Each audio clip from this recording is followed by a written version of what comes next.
Hello student, आज के session में हम डिस्कस करने वाले टॉपिक है osmotic pressure. Osmotic pressure osmotic pressure topic discuss करने के पहले अपने को ऑस्मोसिस क्या है वो समझना पड़ता है। तो ऑस्मोसिस का डेफिनेशन क्या होता है? The spontaneous movement of the solvent molecules either from pure solvent into the solution or from dilute solution into the concentrated solution through a semi-permeable membrane is called osmosis. तो osmosis का definition क्या है? It is the process of movement of solvent molecule from pure solvent into the solution or the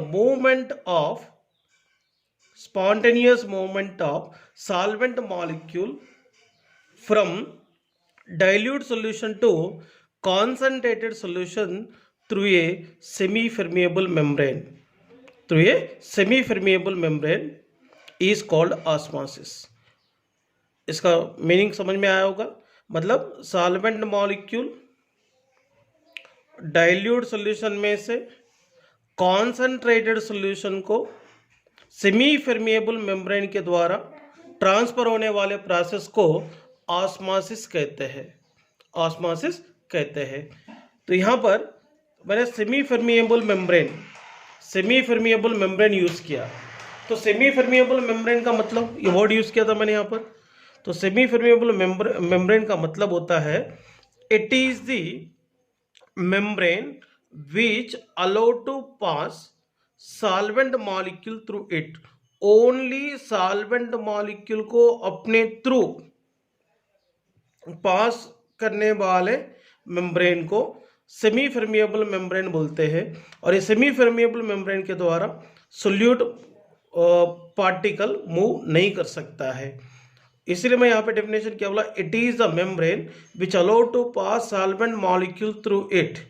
और इसके लिए example parchment paper, cellophane membrane, copper ferrocyanide, और इसके अलावा एग मेम्ब्रेन और सेल मेम्ब्रेन्स भी एग्जांपल होता है सेमी परमिएबल मेम्ब्रेन के लिए। ऑस्मोसिस प्रोसेस को समझने के लिए यहाँ पर ये तीनों कंडीशन का ऑब्जर्वेशन करते हैं।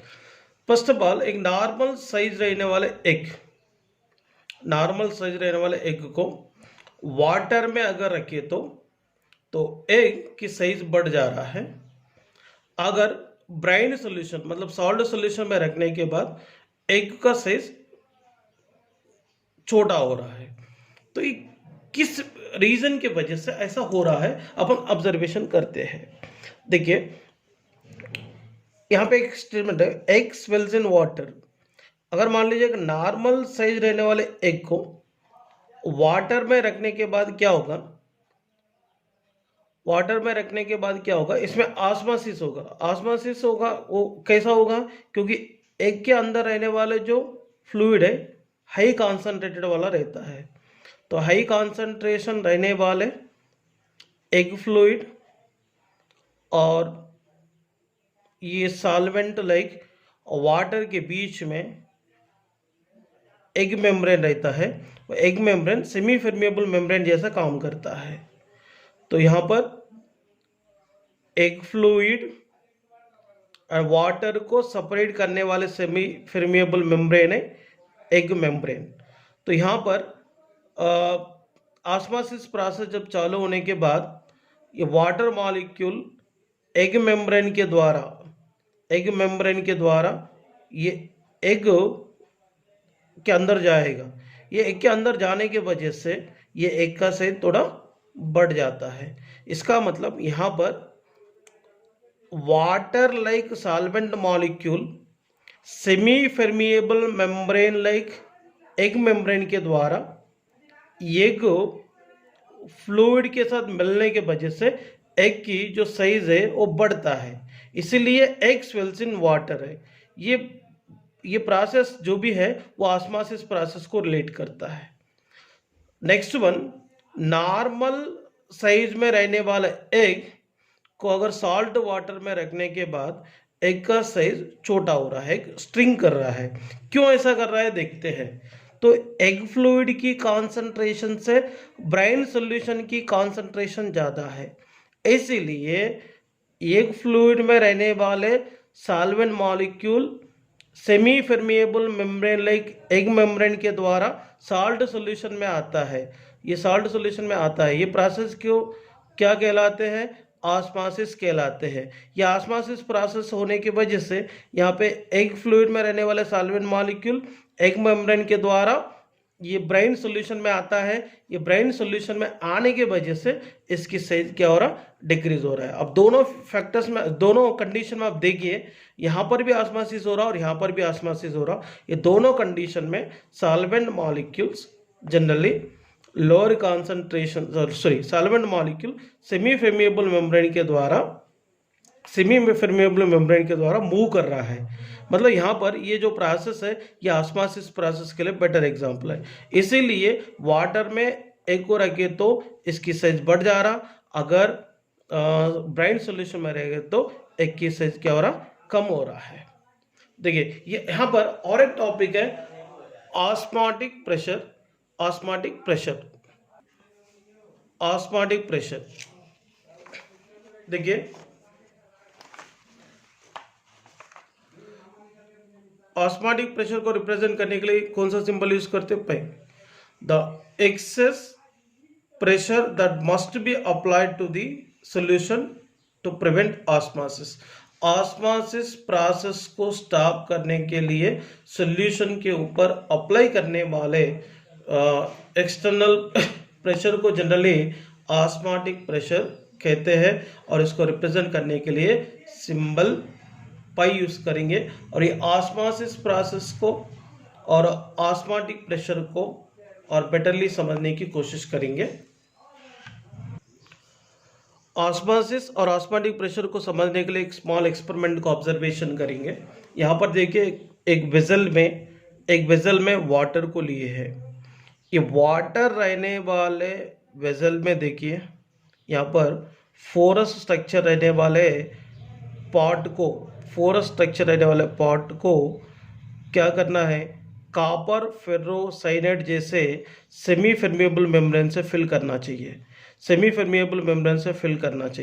ये सेमी परमिएबल मेम्ब्रेन के साथ रखा हुआ पॉट में शुगर सॉल्यूशन को लेना है। क्या लेना है, शुगर सॉल्यूशन को लेना है। ये शुगर सॉल्यूशन रहने वाले पॉट और वाटर रहने वाले वेसल में रखना पड़ता है। रखने के बाद यहाँ पे वाटर को और यहाँ पे शुगर सॉल्यूशन को सेपरेट करने वाले कौन है, सेमी परमिएबल मेम्ब्रेन है। देखिए इसमें वाटर है और इसके अंदर शुगर सॉल्यूशन है। ये दोनों की सेपरेट करने वाले कौन है, सेमी परमिएबल मेम्ब्रेन है। यहाँ पर सेमी परमिएबल मेम्ब्रेन को कॉपर फेरोसाइनेट को यूज़ करते हैं। यहाँ पे और वाटर को और शुगर सॉल्यूशन को यहाँ पे कौन सेपरेट कर रहा है, सेमी परमिएबल मेम्ब्रेन सेपरेट कर रहा है। इन दिस केस ये ऑस्मोसिस प्रोसेस क्या होगा, चालू हो जाएगा। जैसे ऑस्मोसिस प्रोसेस चालू होता है वैसे ये वाटर मॉलिक्यूल क्या होगा, water molecule semi permeable membrane के द्वारा शुगर सॉल्यूशन में जाता है। ये शुगर सॉल्यूशन में जाने के वजह से इस शुगर सॉल्यूशन का इनिशियल हाइट था, ये इसका हाइट क्या हो रहा, धीरे धीरे बढ़ जाता है। ये जैसे जैसे वाटर सेमी परमिएबल मेम्ब्रेन के द्वारा शुगर सॉल्यूशन में जा रहा है वैसे शुगर सॉल्यूशन का हाइट बढ़ते इसका मैक्सिमम लेवल को रीच होता है। क्या होता है, मैक्सिमम लेवल को रीच होके तो ये शुगर सॉल्यूशन का हाइट बढ़ना स्टॉप होता है। क्यों ऐसा हो रहा है बोले तो ये सॉल्यूशन के ऊपर सर्टेन हाइड्रोस्टैटिक प्रेशर बिल्ड होता है। इस सॉल्यूशन के ऊपर क्या होगा, सर्टेन हाइड्रोस्टैटिक प्रेशर बिल्ड होता है। ये हाइड्रोस्टैटिक प्रेशर इसके ऊपर बिल्ड होने के वजह से water molecule semi permeable membrane के द्वारा शुगर सॉल्यूशन में ट्रांसफर होने वाला प्रोसेस स्टॉप होता है। इसका मतलब क्या होगा, यहाँ पे ऑस्मोसिस स्टॉप हो गए। ये ऑस्मोसिस को स्टॉप करने के लिए सॉल्यूशन के ऊपर डेवलप होने वाले हाइड्रोस्टैटिक प्रेशर को यहाँ पर कहना चाहिए ऑस्मोटिक प्रेशर। देखिए, the hydrostatic pressure developed as a result of osmosis is a measure of osmotic pressure of the solution. देखिए, ऑस्मोटिक प्रेशर को और एक तरीके से डिफाइन कर सकते हैं। Osmotic pressure also defined as the hydrostatic pressure built hydrostatic pressure built upon the solution which just stop the osmosis, and osmosis को stop करने के लिए solution के ऊपर built होने वाले हाइड्रोस्टैटिक प्रेशर को कहलाते हैं ऑस्मोटिक प्रेशर। यहाँ पे therefore osmotic pressure the pi is equal to क्या लिख सकते हैं, हाइड्रोस्टैटिक प्रेशर।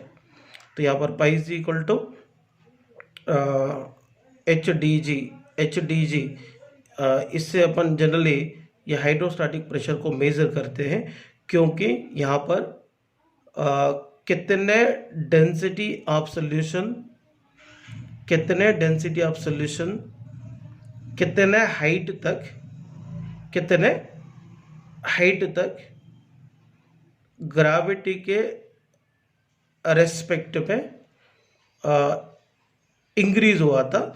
इसको अगर फाइंड करेंगे तो अपने को ऑस्मोटिक प्रेशर इसके ऊपर कितना लगता है ऑस्मोसिस को स्टॉप करने के लिए, वो भी अपने को पता चल जाएगा। इसलिए osmotic pressure is equal to hydrostatic pressure होता है, या osmotic pressure is equal to अपन ये भी लिख सकते हैं H इंटू डी इंटू जी।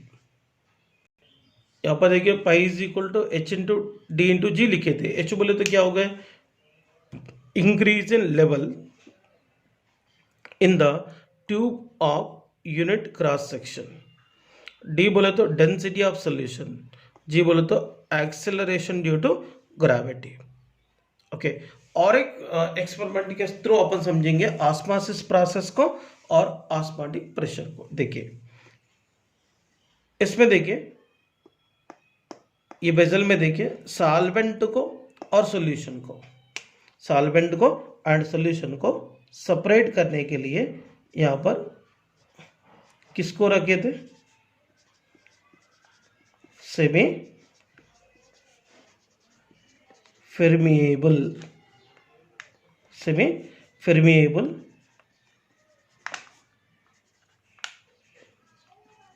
मेम्ब्रेन। देखो, यहाँ पर सॉल्वेंट को और सॉल्यूशन को सेमी परमिएबल मेम्ब्रेन सेपरेट कर रहा है। तो यहाँ पे सॉल्वेंट और सॉल्यूशन को सेपरेट करने के लिए सेमी परमिएबल मेम्ब्रेन को जब रखते हो, यहाँ पे ऑस्मोसिस प्रोसेस चालू हो जाता है। तो जैसे जैसे ऑस्मोसिस प्रोसेस चालू होता है वैसे solvent molecule semi permeable membrane के द्वारा सॉल्यूशन की तरफ मूव करता है। तो जैसे जैसे सॉल्वेंट मॉलिक्यूल सॉल्यूशन की तरफ मूव कर रहा है, मूव करने के वजह से सॉल्वेंट की तरफ रहने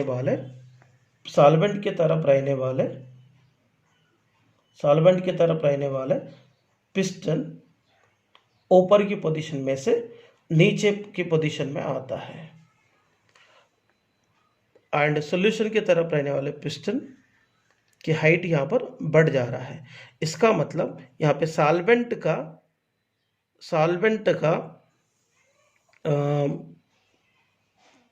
हाइट, यहाँ पे सॉल्वेंट की तरफ रहने वाले पिस्टन की हाइट क्या हो गए, डिक्रीज हो गए। सॉल्यूशन की तरफ रहने वाले पिस्टन की हाइट क्या हो गए, इंक्रीज हो गए। इसका मतलब यहाँ पे ऑस्मोसिस प्रोसेस जैसे जैसे प्रोसीड होते जा रहा है, सॉल्वेंट मॉलिक्यूल कंटिन्यूसली सॉल्यूशन की तरफ जा रहा है, इसलिए यहाँ पे सॉल्वेंट की हाइट यहाँ पर कम हो रहा है। यहाँ पे सॉल्यूशन की जो देखिए क्वांटिटी यहाँ पर बढ़ रहा है, इसलिए यहाँ पे पिस्टन की हाइट क्या हो गई, इंक्रीज हो रहा। तो मतलब एक बात याद रखना, ऑस्मोसिस प्रोसेस चालू होने के बाद solvent molecule semi permeable membrane के द्वारा सॉल्यूशन की तरफ जाने के वजह से सॉल्वेंट की क्वांटिटी कम हो रहा, सॉल्यूशन की क्वांटिटी बढ़ रहा है।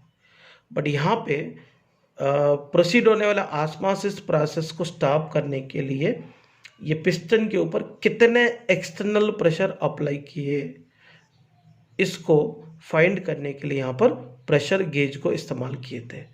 इसका मतलब यहाँ पर समझ लो, external pressure which is required to stop the osmosis process is called the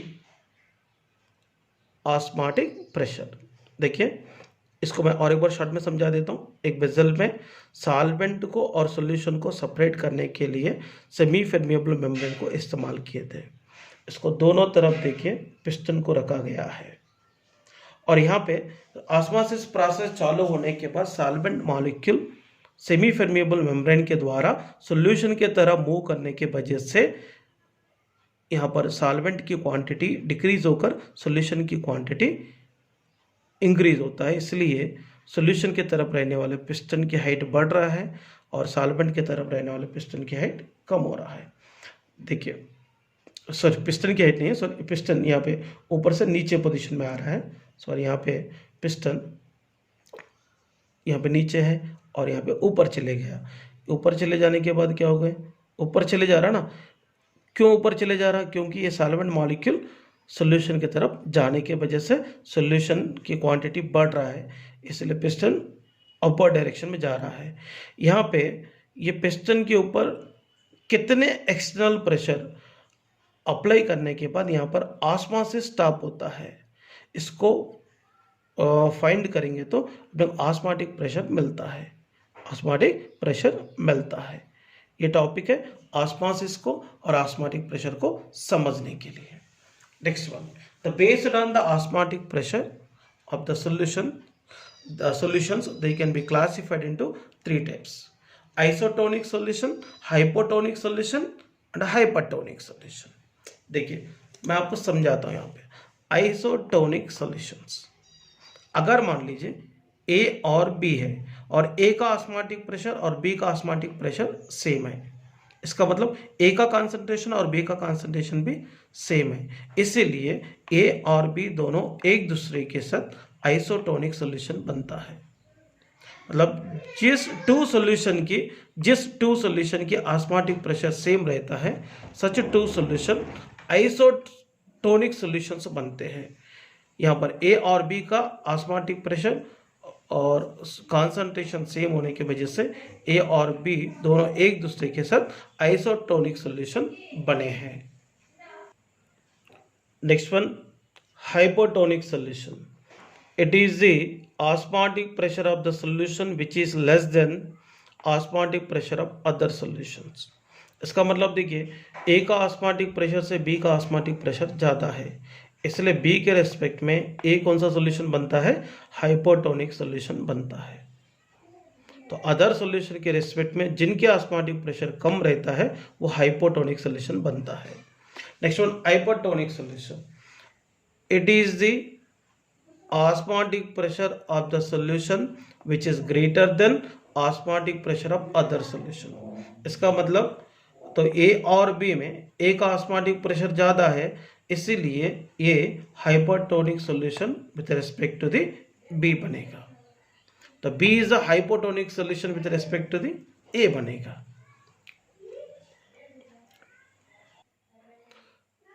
Van der theory of dilute solutions. First one, Van der Waals law. According to Van der Waals law, the osmotic pressure of a solution is directly proportional to its concentration when the temperature kept constant. It means temperature constant रहने के समय solution के द्वारा solution का osmotic pressure हमेशा इसकी concentration को proportional में रहते हैं, इसीलिए pi proportional to c at constant temperature. तो प्रोपोर्शनल को हटाने के बाद यहाँ पे कांस्टेंट रखना पड़ता है, इसलिए pi is equal to k into c, k is equal to proportionality constant है। इट मीन्स यहाँ पर सोल्यूशन की जितनी कॉन्सेंट्रेशन बढ़ता है उतना ऑस्मोटिक प्रेशर बढ़ जाएंगे। Second one, want Hoff Charles law. तो वांट ऑफ चार्लेस लॉ क्या स्टेटमेंट दे रहा है? Osmotic pressure of a solution is directly proportional to temperature at a constant concentration. Constant concentration देखिए,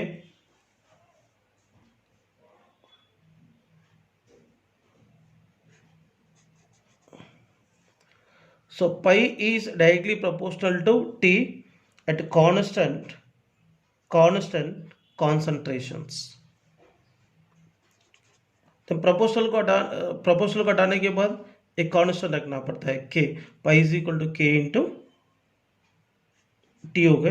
यहाँ पे k मतलब प्रोपोर्शनलिटी कांस्टेंट है। देखिए van't Hoff Charles law, according to van't Hoff Charles law osmotic pressure of a solution is directly proportional to temperature at a constant concentration. मतलब constant concentration condition पे osmotic pressure of the solution temperature पर depend करता है। इसीलिए pi proportional to t at constant concentration, और proportional घटाने के तो pi is equal to k into t हो गए। Next van't Hoff equation, this is very important concept है, 12th board and entrance point of view में बहुत ही काम पे आने वाले इक्वेशन है। देखिए van't Hoff equation, so this equation can be obtained by following law. तो यहां पर देखते हैं वांट ऑफ बॉयल्स लॉ के अनुसार pi proportional to c at constant temperature, van't Hoff Charles law के अनुसार pi proportional to t at constant concentration. तो from the want of Boyle's law and want of Charles law क्या relation बनता है देखिए, from 1 and 2 pi proportional to c, इधर pi proportional to T है, मतलब इसको कॉमनली क्या लिख सकते हैं, pi proportional to c t. Proportional को हटाने के बाद यहाँ पर यस रखिए, यस बोले तो सोल्यूशन कांस्टेंट है, इसका वैल्यू ऑलमोस्ट आर के बराबर में होता है, इसीलिए यस के प्लेस में आर लिखेंगे, pi is equal to r c t. और आपको ऐसा भी लिख सकते हैं pi is equal to c r t. Pi मतलब ऑस्मोटिक प्रेशर, सी बोले तो कॉन्सेंट्रेशन, आर बोले तो यूनिवर्सल गैस कांस्टेंट, टी बोले तो temperature. Next determination of molecular masses based on the want of equation. According to want of equation, pi is equal to CRT. C means concentration. So concentration C is equal to number of moles upon volume in liter. So that C की जगह क्या लिखेंगे, pi is equal to n by v RT, but n is equal to number of moles है, number of moles is equal to weight upon molecular weight। तो n की जगह क्या लिखेंगे, वेट अपॉन मॉलिक्यूलर वेट लिखेंगे। तो pi is equal to weight upon molecular weight into R T upon V होगा, but यहाँ पे इसको ऐसा लिखेंगे weight upon volume into R T upon molecular weight. But weight upon volume is equal to क्या, density, so that अब यहाँ पे weight upon volume is equal density रखे तो pi is equal D into are T by molecular weight होगा। किसी भी solution में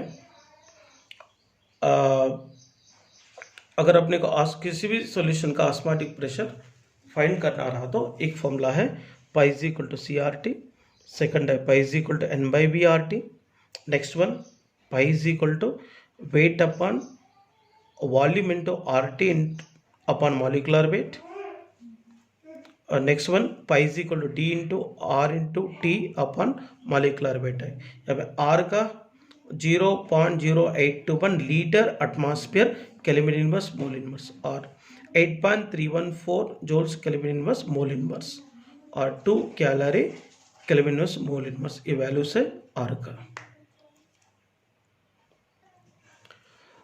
osmotic pressure of mixture of 2 solutions find करने के लिए, first one, let 2 solution of same substance having different osmotic pressures pi 1 and pi 2 are mixed.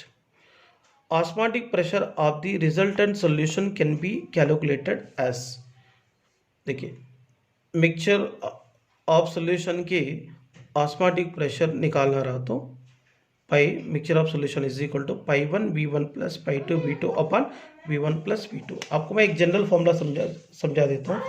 यहाँ पे pi of mixture of solution is equal to sum of pi V upon sum of V ले सकते हैं। अगर 2 component आ तो पाई 1 V1 plus pi 2 V2 पाई V1 plus V2 लिए। 3 रहा तो पाई 1 V1 plus pi 2 V2 plus pi 3 V3 upon V1 plus V2 plus V3 होता है।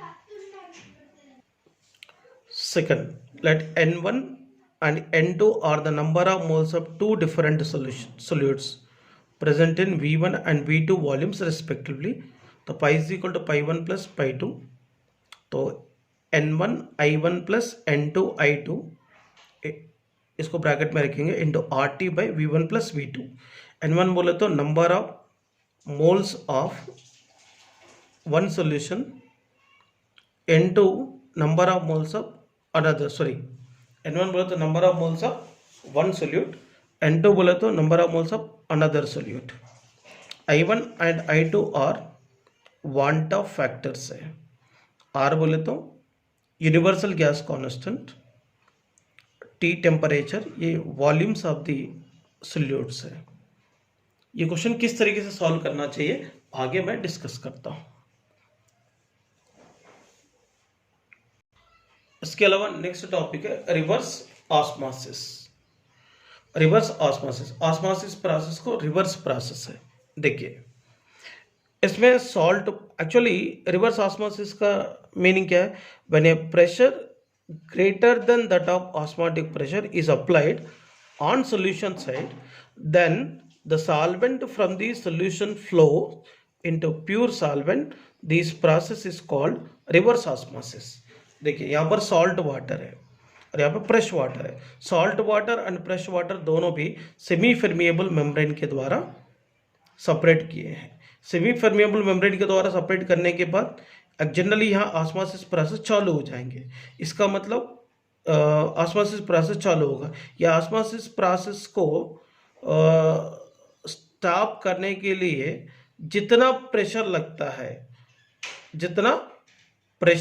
है उससे भी अगर ज़्यादा प्रेशर अप्लाई करेंगे, किस तरफ? सॉल्ट वाटर की तरफ अप्लाई करेंगे।